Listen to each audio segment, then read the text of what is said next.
I'm Nate Eaton, and we are talking with Melaleuca CEO Frank VanderSloot. Frank, I wanted to ask you about some talk lately online and in the newspaper and even on our own website comment boards. People saying that the Idaho Patient Act was a liberal bill. What's your response to these accusations that it is a liberal bill, and the only reason that you're going after the Freedom Foundation is because they didn't like the bill?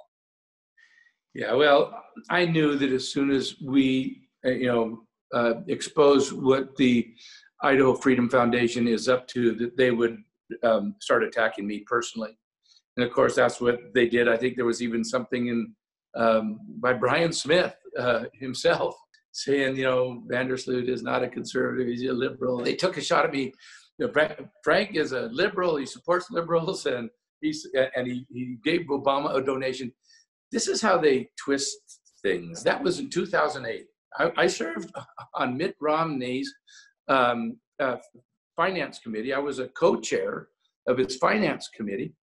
Our organization brought in over $50 million. The Obama campaign came after me and 7 other guys as being the most dangerous people in America.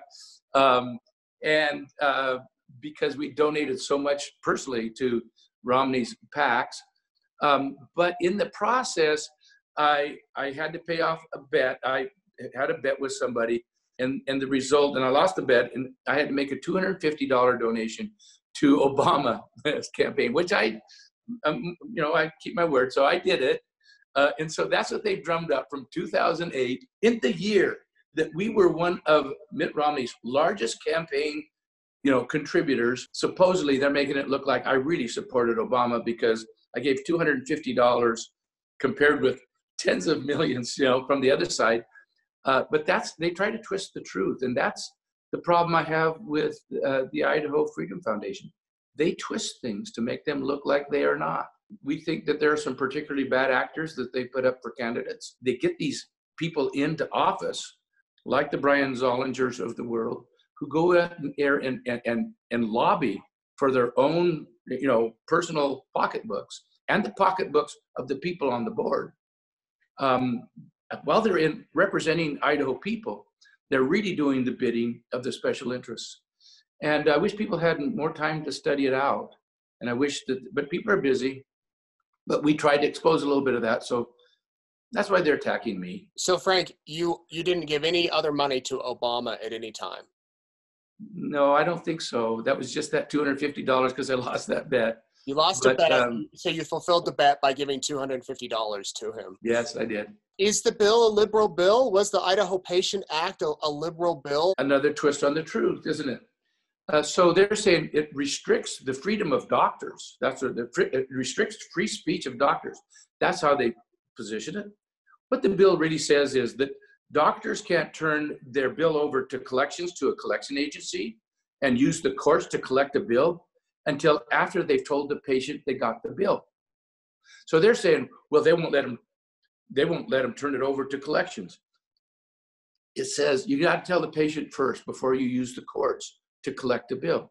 The patient needs to have the chance to pay the bill before you go after him in court. Well, that thwarts Brian Zollingers and Bryan Smith's whole program, because their whole idea is to go after them before they pay the bill and run up attorney fees before they've even had a chance to pay the bill.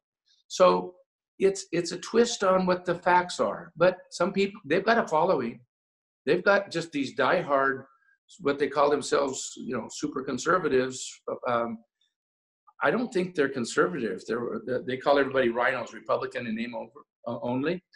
I think these are kinos. They're conservative in name only. The conservatives I know tell the truth. They're honorable. They care about other people. They're willing to work with the other side. Conservatives I know, the conservatives that I know, many of them want to do the right thing, the things that work, but don't subscribe to a certain, following. I'm going to follow this person and he's going to tell me how to believe. They don't do that. They think for themselves. Real conservatives think for themselves. And you talk about thinking for yourselves. I know over the years you have endorsed a handful of Democratic candidates, and you've been open about why. You don't back away from that, and you don't shy from endorsing those candidates that you believe are the right candidates. Usually the conservative solution is the solution that's proven to work over time. If you go back in history, and I usually vote conservative for the conservative contender, but sometimes these special interest groups, especially the Freedom Foundation folks, they put up some Yahoo kind of candidates that you just can't support. I mean, they're so bad, you just can't support them. And so in times like that, and sometimes the Democrats put up a real good candidate. So there's been times I've voted for a Democrat. I vote for the person that'll do the best job. And when the other candidate's really bad, sometimes it's easy to make that choice. Unless you make religion out of politics and make who you follow the person that you always believe is right in every case. But I think that that's full of problems. Those people try to make everybody the enemy. So if they try to destroy the messenger, and so that people can't figure things out with common sense. So I think common sense should win the argument. All right, Melaleuca CEO Frank VanderSloot. Thank you, Frank.